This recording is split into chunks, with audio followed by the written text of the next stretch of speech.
You'll get it all back from the wedding gifts, honey. Don't worry about a thing." My mother's reassuring smile didn't quite reach her eyes as she patted my hand across the dinner table. I've seen that look before, the one that says she's already spent my money in her head. I'm Freya, and I've just been ambushed at what was supposed to be a normal family dinner.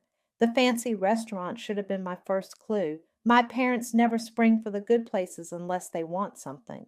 It's just that Ellis's family is contributing so much.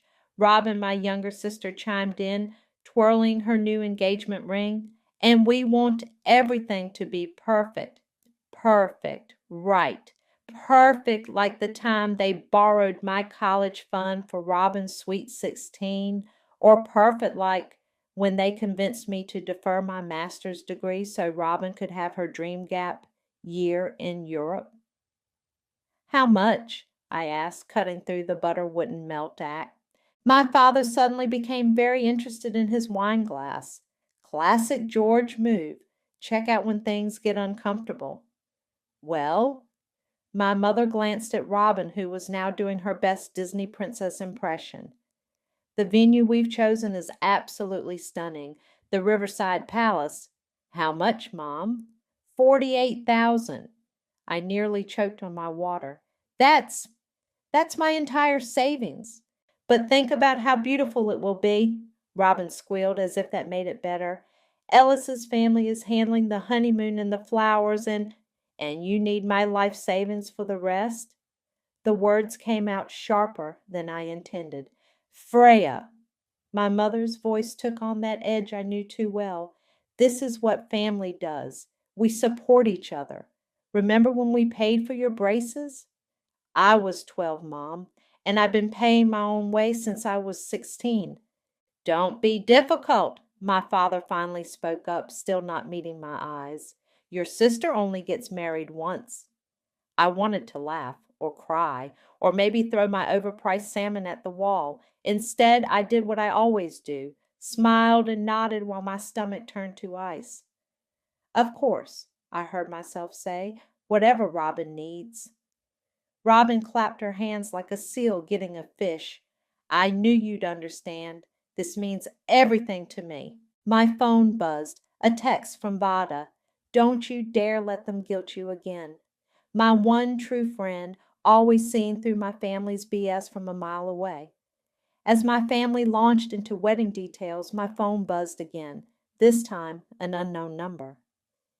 "Ms. Thornton, this is Craig Wilson from Riverside Palace. We need to confirm the deposit details for the upcoming wedding." I stepped away from the table, watching my family fawn over Robin's Pinterest board. "Yes, I'll be handling the financial arrangements." "Great. Should I keep the invoice under the bride's name, or—" Something clicked in my mind, a small spark of possibility. "Actually," I said quietly, "please put everything under my name. I'm the one making the payments after all." "Of course. I'll email you the contracts right away." Back at the table, Robin was describing her dream cake. 5 tiers, gold leaf, hand-painted sugar flowers. Mom was practically glowing. Dad was signing the check for dinner without even looking at it. "Don't worry about a thing," my mother repeated, squeezing my hand. "The gift money will cover everything. Plus, Ellis's family is very generous." I nodded, already scanning the venue contract that had just landed in my inbox, specifically the cancellation clauses and payment terms. "You're the best sister ever," Robin announced to the restaurant at large, never once actually thanking me. My phone buzzed one more time. Vada again. "Whatever they're planning, don't trust them." Too late, I thought. But maybe, just maybe, that wasn't such a bad thing. Because for the first time in my life, I wasn't planning to trust them at all. I smiled at my family, raised my glass in a toast to the happy couple, and started plotting. They wanted a perfect wedding? Fine. But this time I'd be the one writing the script. "To Robin and Ellis," I said sweetly, while my other hand saved Craig's number in my contacts. "May you get exactly what you deserve." My mother beamed, completely missing the steel behind my smile. But that's the thing about being the invisible daughter. Nobody ever sees you coming. So who are your bridesmaids going to be? I asked Robin over coffee, 3 weeks after the engagement dinner. I already knew the answer, but I wanted to hear her say it. Oh, she brightened, pulling out her phone. Bella's my maid of honor, of course.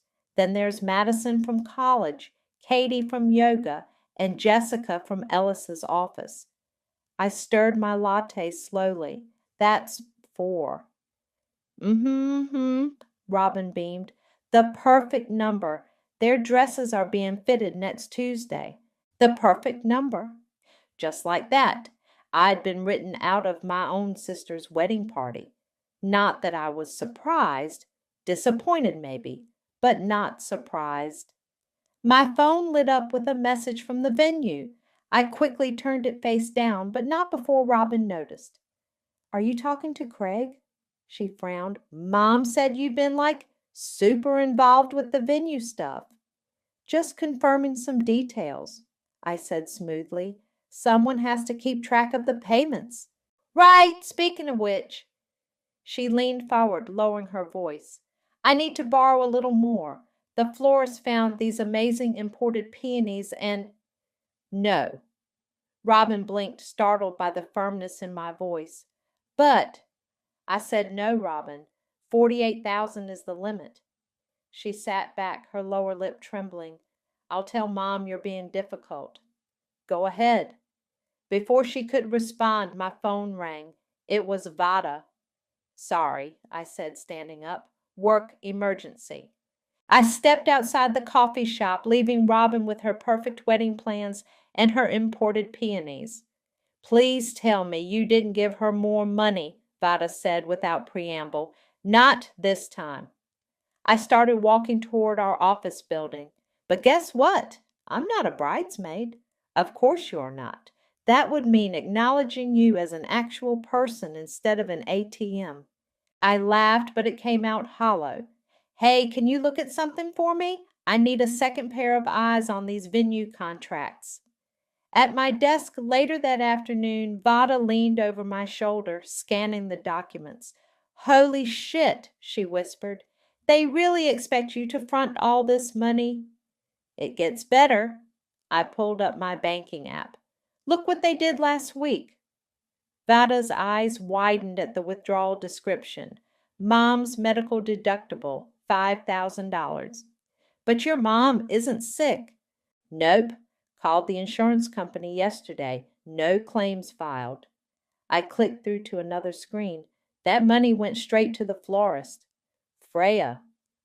Vada grabbed my chair, spinning me to face her. This is theft. I need to handle it my way. I cut her off, and I will. My phone buzzed with a text from my mother. Dress fitting tomorrow at 2. Robin wants you to see her choices. See her choices, I muttered, not be part of them. You're not actually going, are you? Vada asked. Of course I am. Have to keep up appearances. The next day I sat in the bridal boutique, watching Robin twirl in dress after dress, while her chosen bridesmaids cooed and gasped appropriately. My mother kept shooting me warning looks whenever my smile slipped. Isn't it perfect? Robin gushed, smoothing down the 6th white dress of the day. Ellis's family knows the designer personally.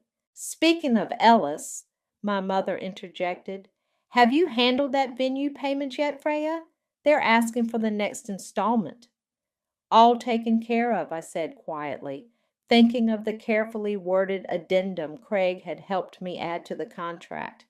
Everything's going exactly according to plan. Perfect, Robin clapped. Now about those peonies. No, I said again, standing up. I have a meeting. The dress looks lovely, Robin. As I walked out, I heard Bella's stage whisper, God, she's so bitter. No wonder she's still single. I pulled out my phone and dialed Craig. Hey, it's Freya. Remember that conversation about payment schedules and service guarantees? I need you to add something else to the contract. The thing about required notice for cancellations? No. I stepped into my car, watching through the boutique window as my sister preened in her perfect dress, surrounded by her perfect bridesmaids. Something bigger. How much control do you have over the venue's utilities? There was a pause. Are you sure about this? More sure than I've ever been about anything. As I drove back to work, my phone lit up with another text from my mother. Robin's crying because you left early. Why do you always have to make things difficult? I didn't respond. They wanted difficult? They hadn't seen anything yet.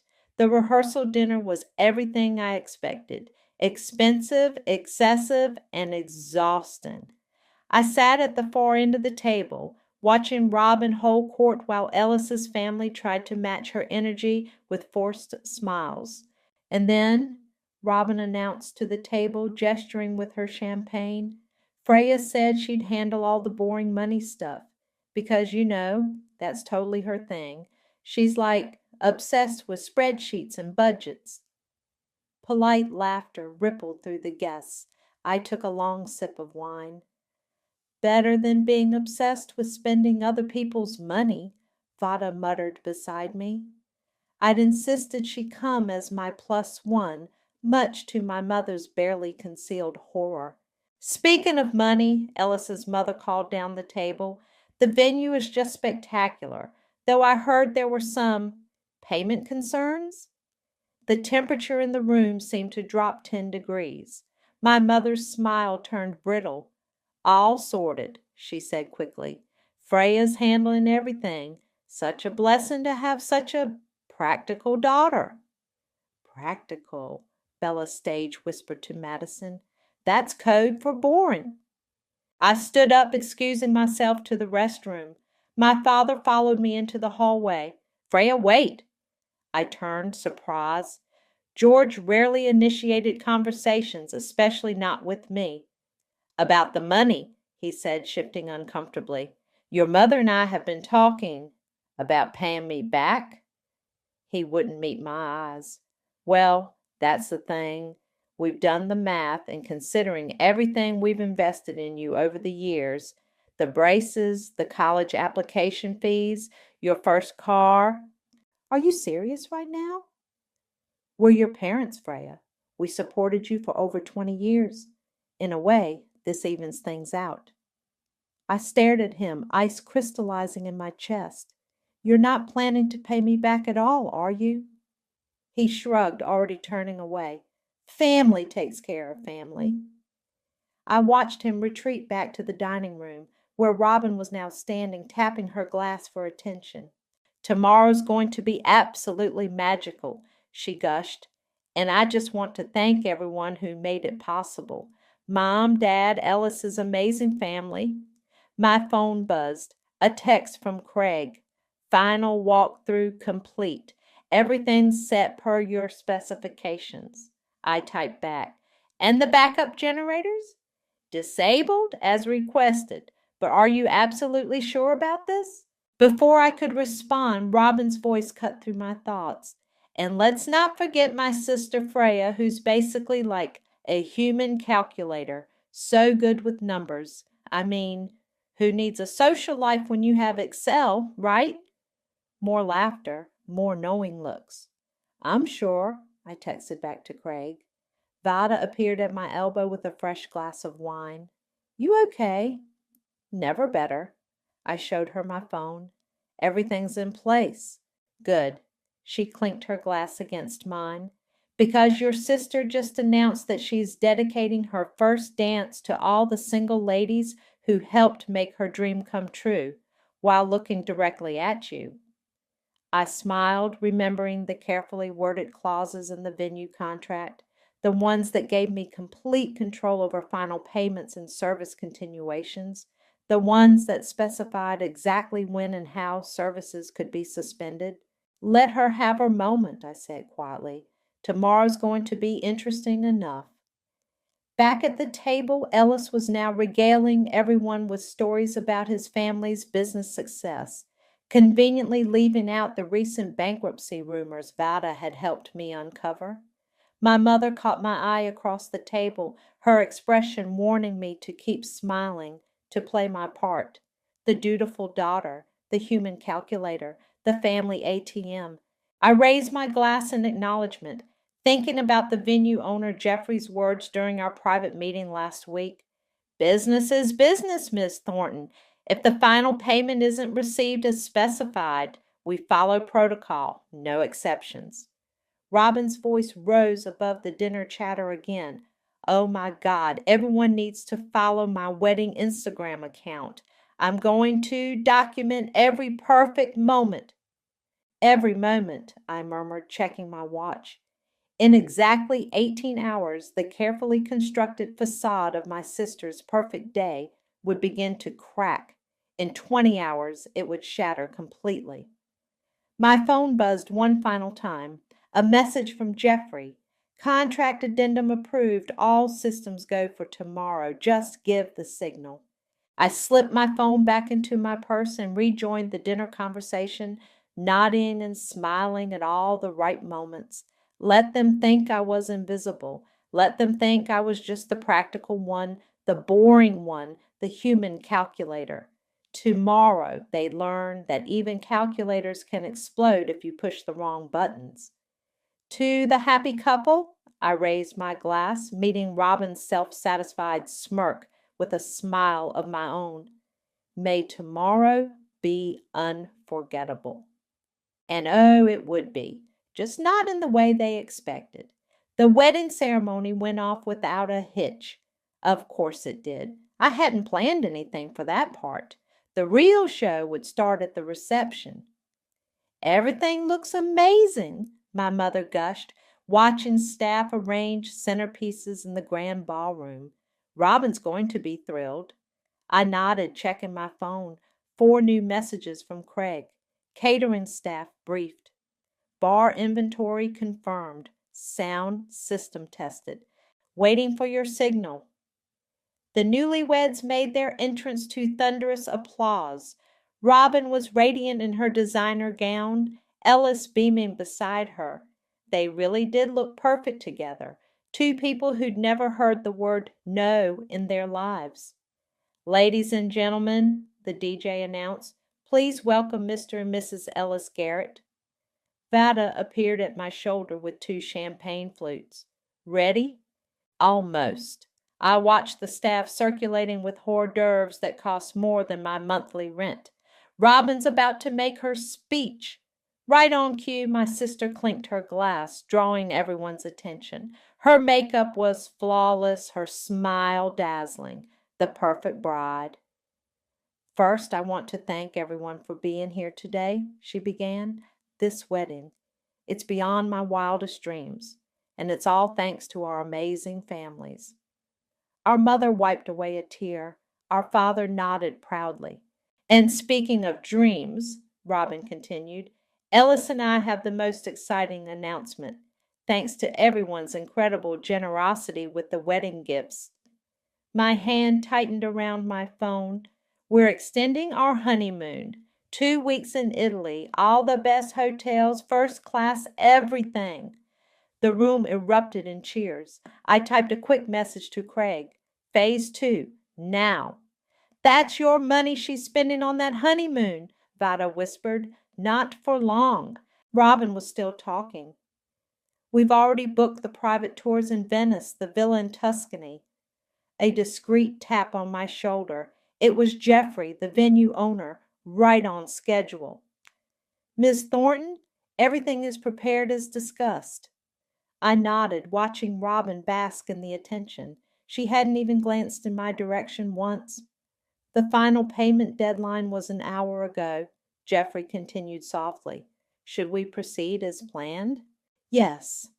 I handed him my phone, showing the contract clause. Execute exactly as written. He studied it for a moment, then gave a professional nod. Very well. 10 minutes until service suspension. Across the room, Ellis's mother was asking about the honeymoon details. But what about the wedding gifts? Weren't those meant to repay? Oh, don't worry about that, Robin laughed, waving her hand dismissively. Freya understands. Don't you, sis? All eyes turned to me. I raised my glass in response, smiling serenely. 5 minutes, Geoffrey murmured. Robin launched into describing their planned yacht tour of the Mediterranean. My mother was practically glowing with pride. Ellis's family looked increasingly uncomfortable. 2 minutes. Vada pulled out her phone, ready to capture what was coming. And the best part, Robin announced, is that we're upgrading everything. The gifts were so generous we can afford the luxury package. The lights flickered once, twice. Robin faltered. What's happening? 1 minute, Geoffrey confirmed. The staff began moving with practiced precision, quietly collecting the expensive champagne bottles from the tables. The bartenders started packing up their stations. Mom? Robin's voice had lost some of its confidence. What's going on? My mother turned to me, realization dawning in her eyes. Freya, what did you do? The lights dimmed to half power. The music faded to silence. The catering staff wheeled their carts toward the kitchen. What I had to, I replied, just as the main lights went out completely, leaving only the emergency exits illuminated. Chaos erupted. Guests murmured in confusion. Ellis's mother demanded answers. My father stood frozen, useless as always. Ladies and gentlemen, Geoffrey's voice cut through the confusion. Due to non-payment of contracted services, we are legally required to suspend all wedding operations effective immediately. Robin's perfect smile cracked. Non-payment? But Freya handled all the... She stopped, finally, looking at me with real understanding.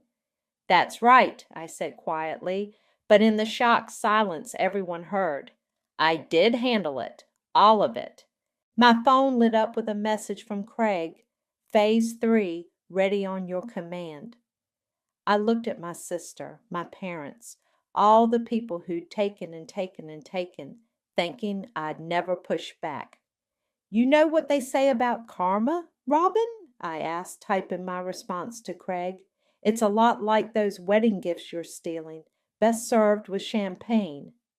I hit send just as the emergency lights began to strobe and the real show finally began. What do you mean, $18,000? Ellis's voice cracked as he stared at the invoice Craig had just handed him. This was supposed to be paid. We stood in a small office off the main ballroom, where the sounds of confused guests filtered through the walls. Robin's mascara was starting to run. According to our records, Craig said professionally, the final payment was never received. As per the contract, all services must be suspended until the balance is settled. But Freya, Robin turned to me, her perfect facade crumbling. You were handling the payments. I was, I agreed calmly, until I stopped. My mother burst into the office, face flushed. What is happening out there? The staff is packing everything up. Mrs. Thornton, Geoffrey stepped forward. Your daughter Robin's wedding reception has been terminated due to non-payment. That's impossible. Freya, tell them. Tell them what, Mom? I pulled out my phone, showing them the payment schedule. That I paid the deposits? That I signed the contracts? That I had every right to stop payment when I realized you were stealing my money? Ellis loosened his bow tie, sweat beading on his forehead. I'll handle this. Let me just... He pulled out his wallet, hands shaking as he extracted a credit card. Craig ran it through the reader, declined. Try this one. Ellis fumbled with another card, declined again. Robin's eyes widened.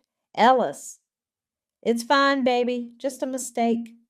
He tried a third card. Same result. Your family's business filed for bankruptcy last month, I said quietly. Didn't he tell you, Robin? How did you? I'm good with spreadsheets, remember? Public records, too. The overhead lights flickered again. In the ballroom, someone screamed as the music cut out completely. Fix this! Robin grabbed my arm, her nails digging in. Fix it right now. I pulled free. Like you fixed paying me back? Like Mom fixed my emergency fund she drained for your flowers? We're family, my mother hissed. You can't do this to your sister's wedding. Family? I laughed. Family doesn't steal. Family doesn't lie. Family doesn't treat one member like an ATM while treating another like a princess. Jeffrey cleared his throat. If the balance isn't settled in the next 5 minutes, we'll have to ask all guests to leave the premises. I'll write a check, my father spoke up from the corner. Your account's overdrawn, I cut in. Has been for weeks. I checked. Robin's perfect curls were falling loose as she paced the small office. This can't be happening. The Instagram photos, the hashtag, everyone's watching. Yes, I agreed. They are. On cue, Bella burst into the office. Robin, oh my God, people are posting about this. It's all over social media. The blood drained from my sister's face. What? Everyone's saying the venue shut down your wedding because you couldn't pay? Is it true? Ellis slumped against the wall. I'll call my parent. They've blocked your number, I informed him. Something about maxing out their credit cards? The room fell silent except for Robin's ragged breathing. Through the walls, we could hear staff announcing that the reception was over, asking guests to please collect their belongings. You planned this? My mother whispered, staring at me like she'd never seen me before. You planned all of it. I learned from the best, Mom. You all taught me exactly how to manipulate situations to get what I want. Funny how that worked out. Craig's phone buzzed. Mr. Schmidt, the catering trucks are loaded. Should we proceed with full shutdown? Jeffrey nodded. Execute the final phase. Right on cue, the remaining lights went dark. Emergency generators hummed to life, casting everything in a dim, eerie glow. No, no, no. Robin's perfect day was unraveling thread by thread. This is a nightmare. Wake me up. Can't, I said, heading for the door. But look on the bright side. You got your viral wedding moment, just not the one you planned. Where are you going? My father called after me. I turned back one last time, taking in their shocked faces, their disbelief that quiet, practical Freya could do this to them. I'm going to get a drink, I said. But don't worry. Unlike some people, I can actually pay for what I order. As I walked away, I heard Robin's wail of despair, my mother's angry sobs, Ellis's stammered excuses. But for the first time in my life, their drama wasn't my problem. Vada was waiting in the hallway, grinning. Ready for that drink? Almost. I pulled out my phone one last time, sending a final text to Craig. Kill the air conditioning. After all, revenge, like karma, is best served cold. The ballroom erupted into chaos as the air conditioning died with an ominous wheeze. Summer heat began seeping in through the windows, making the already tense atmosphere even more suffocating. This is all your fault, Robin screamed, storming out of the office and pointing at me. Her voice carried across the room, drawing every eye. You ruined everything. Did I? I kept my voice level. Did I force you to steal my money? Did I make you announce you were using the wedding gifts for your honeymoon? Ladies and gentlemen, Jeffrey announced through the PA system, due to the ongoing situation, we must ask you to... Don't you dare, my mother interrupted, rushing the stage. We can fix this. We just need time to... To what, Mom? Find someone else to rob? Bella, ever the opportunist, had her phone out, recording everything. This is better than Netflix. Ellis yanked off his bow tie, completely face red. Robin, baby, maybe we should just... No. Robin's mascara left black trails down her cheeks. This was supposed to be perfect. This was supposed to be my day. Your day? I stepped closer. You mean my savings account's day? You're just jealous. She jabbed a finger at my chest. You've always been jealous because Mom and Dad love me more. The room went deadly quiet. Even Bella lowered her phone. "Love you more?" I laughed, and the sound echoed off the walls. "They don't love you more, Robin. They're just more afraid of your tantrums." "That's enough!" my father shouted, finally finding his voice. "Freya, you're making a scene!" "No, Dad. For once in my life, I'm ending one." The guests were openly staring now, some filming, others whispering behind their hands. The heat was making everyone sweat, perfect makeup running, expensive hairdos wilting. "I can explain everything," Ellis started, addressing his family, but his mother cut him off. "Save it," she snapped. "We warned you about rushing into this marriage. Now look at this mess." Robin whirled on her new mother-in-law. "Mess? Are you calling my wedding a mess?" "Well, if the bankrupted shoe fits," Bella muttered, just loud enough to be heard. "Bankruptcy?" someone gasped. The whispers grew louder. My mother made one last desperate attempt. "Everyone, please, there's been a misunderstanding with the venue. If you'll all just—" "No misunderstanding, Mrs. Thornton," Geoffrey interrupted. "Your daughter Freya was legally in control of all payments and contracts. She exercised her right to terminate services." "You had no right!" Robin lunged at me, but Ellis caught her around the waist. "That money was mine. The gifts were mine." "The gifts," I said clearly, making sure everyone could hear, "were supposed to pay me back for the $48,000 you stole from me, the money you and Mom and Dad took from my savings account, the money you just announced you're using for your honeymoon instead." The whispers turned to murmurs of shock. Ellis's grip on Robin loosened. "48,000?" his father demanded. "You said the wedding only cost 20,000." Robin's face went from red to white. I can explain." "Oh, this is getting good," Bella narrated to her phone. "The bride lied to her in-laws about money while stealing from her sister. Click like and follow for part 2. "Turn that off," my mother screamed, making a grab for Bella's phone. In the ensuing scuffle, Bella stumbled backward into a waiter, sending a tray of half-empty champagne glasses crashing to the floor. The sound of shattering glass was like a starting pistol for total chaos. Guests began grabbing their purses and jackets. Ellis's family started demanding answers about the bankruptcy. Robin's bridesmaids huddled in a corner, furiously texting, and through it all, the heat kept rising. "Security will escort everyone out," Geoffrey announced. "The venue is now closed." "This isn't over," my mother hissed, grabbing my arm. "You've destroyed this family." I pulled free easily. "No, Mom, you destroyed this family the moment you decided one daughter's happiness was worth stealing the other daughter's future." "I hate you!" Robin shrieked, mascara now completely streaked across her face. "I'll never forgive you for this." I looked at my sister, really looked at her, and felt nothing but pity. "That's okay. I forgave myself the moment I decided to stop being your victim." As security began herding people toward the exits, Vada appeared beside me with 2 flutes of rescued champagne. "Now?" she asked. I took a glass, watching my family's perfect facade crumble in real time. Robin was sobbing in Ellis's increasingly uncomfortable embrace.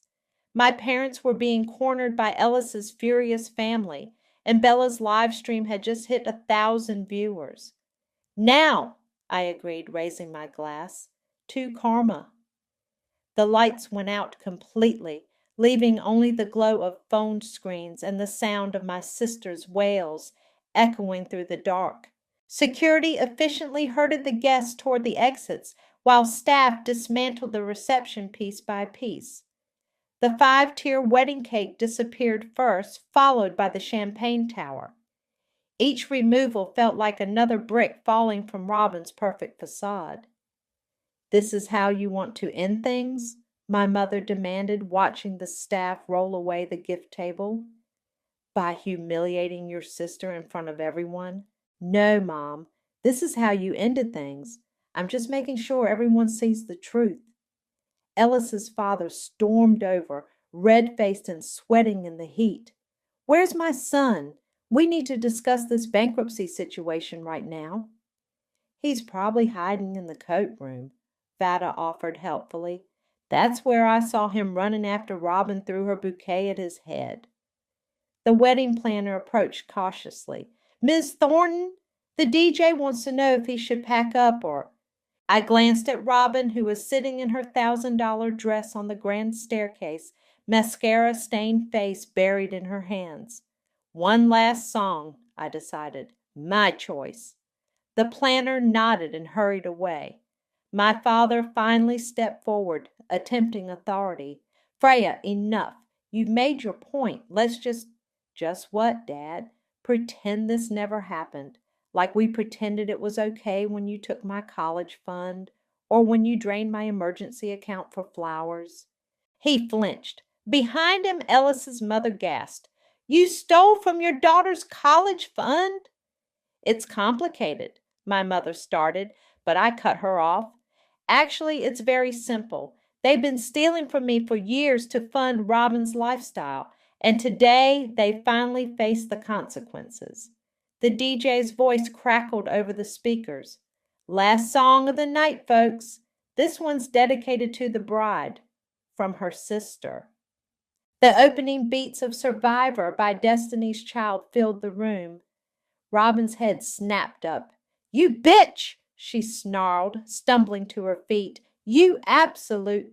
Language, dear, Ellis's mother cut in, though I suppose proper behavior isn't a priority in your family.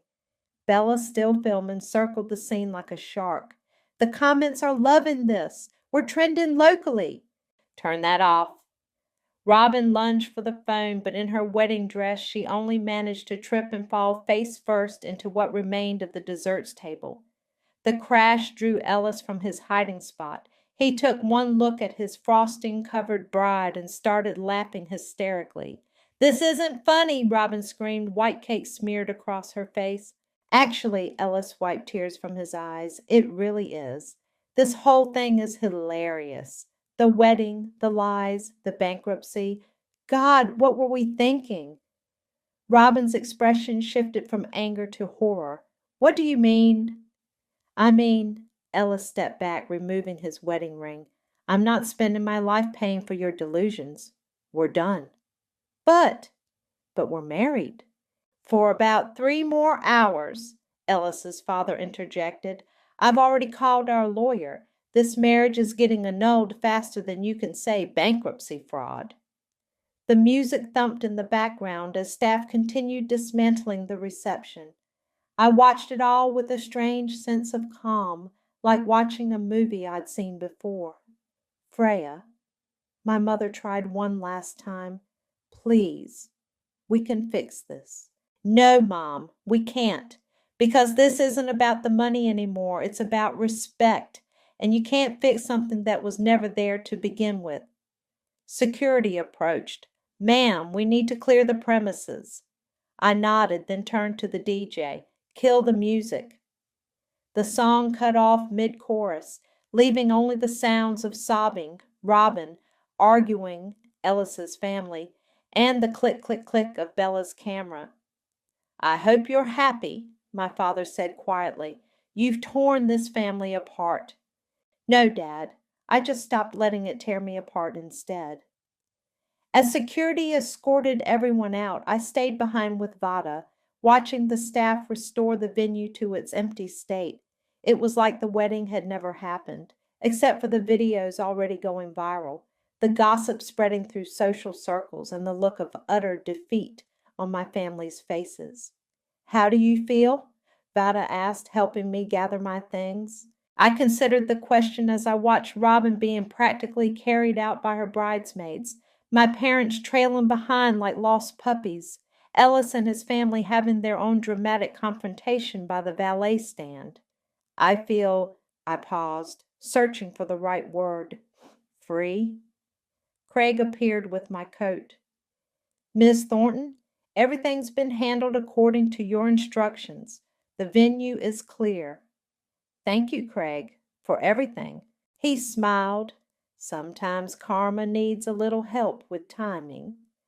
As we walked out into the warm evening air, I heard Robin's final wail of despair echoing across the parking lot. But for the first time in my life, I didn't rush to fix her problems, didn't offer my savings as a solution, didn't sacrifice my peace for her happiness. Instead, I got into my car, turned on the radio, and drove away from the ruins of my sister's perfect day, straight towards the first day of my own life. My phone buzzed constantly as I packed my suitcase, but I only answered Vada's texts. The others, Mom's guilt trips, Dad's weak attempts at reconciliation, Robin's alternating threats and tearful pleas could wait forever. "You've gone viral," Vada texted. "Bella's video hit 50,000 views. People are calling you their hero." I zipped up my carry-on, checking my flight details one last time. First-class ticket to Reykjavik, paid for with what remained of my savings, my first truly selfish purchase. The doorbell rang. I already knew who it was. "Go away, Mom," I called through the door. "It's not Mom." Ellis's voice surprised me. "Can we talk?" I opened the door cautiously. He looked terrible, unshaven, tired, and wearing the same clothes from the wedding disaster 3 days ago. "What do you want?" "To say thank you." He ran a hand through his messy hair. "You saved me from making the biggest mistake of my life." I leaned against the doorframe. The bankruptcy wasn't enough of a warning sign? I thought I could fix things. That's what Robin does to you. Makes you believe in her version of reality. He laughed hollowly. The wedding disaster woke me up. The annulment went through? This morning, my family's lawyers moved fast. He shifted uncomfortably. "Listen, about your money. Keep it. Consider it the price of learning who Robin really is." My phone buzzed again. A text from Bella. "OMG, girl, you're trending. Also, Robin just got fired from her job after her boss saw the video. Karma is real." "She'll never forgive you," Ellis said, reading my expression. "None of them will." Good thing I stopped needing their forgiveness. He nodded, understanding. "Where will you go?" "Iceland, northern lights, glaciers, and absolutely no family drama." "Smart." He turned to leave, then paused. "Your sister? She's been telling everyone you're mentally unstable, that you've always been jealous of her. Your parents are backing up her story." I smiled. Let them. The video speaks for itself. After he left, I called Vada. "Want to drive me to the airport?" "Already outside. But check your email first. You've got some interesting messages." I opened my inbox. 3 new emails caught my attention. First, from my company's HR. "In light of recent events, we're concerned about your family's access to sensitive financial information. Would you consider a transfer to our London office?" Second, from a women's magazine. "Your story resonates with thousands of readers. We'd love to interview you about standing up to toxic family dynamics." Third, from Jeffrey. "The venue industry talks. Your sister and ex-future brother-in-law have been blacklisted from every major event space in the tri-state area. Thought you'd want to know." The doorbell rang again. This time it was Vada. "Ready to escape?" "Almost." I opened one last message, a group text from my mother to the extended family. "Please keep Freya in your prayers. She's clearly suffering from some kind of breakdown. We're devastated by her actions, but trying to forgive her." I typed a reply. "Dear family, I'm not having a breakdown. I'm having a breakthrough. Don't pray for me. I'm finally free. P.S. Here's the link to Bella's video in case you want to see what really happened." "Savage!" Vada grinned, reading over my shoulder. "Now can we go? Your flight leaves in 2 hours." As we drove to the airport, my phone exploded with reactions from relatives watching the video. Most were shocked. Some were supportive. A few shared their own stories of Robin's manipulations. "They're all talking about you," Vada said. For once they're seeing the real me, not Robin's invisible sister, not Mom and Dad's ATM, just me. At the terminal, Vada hugged me tight. What happens when you come back? I'll figure it out, but it'll be on my terms this time. My phone buzzed one final time. A text from Robin. I hope you're happy. You destroyed everything. I typed back. No, I just stopped letting you destroy me. Enjoy the viral fame. You always wanted to be famous, right? Then I turned off my phone, handed my ticket to the gate agent, and walked toward my future without looking back. Because that's the thing about being the family doormat. You're only one until you stand up. And once you stand up, you realize you never needed their approval in the first place. The last thing I saw before boarding was a notification from Vada. Your story just hit national news. Title: Woman Turned Sisters Dream Wedding into Karma's Perfect Storm. You're officially legendary. I smiled, settled into my first-class seat, and ordered champagne. After all, some things are worth celebrating, like the day you finally stopped setting yourself on fire to keep other people warm. Where to? The flight attendant asked. To my new life, I replied, and make it a double.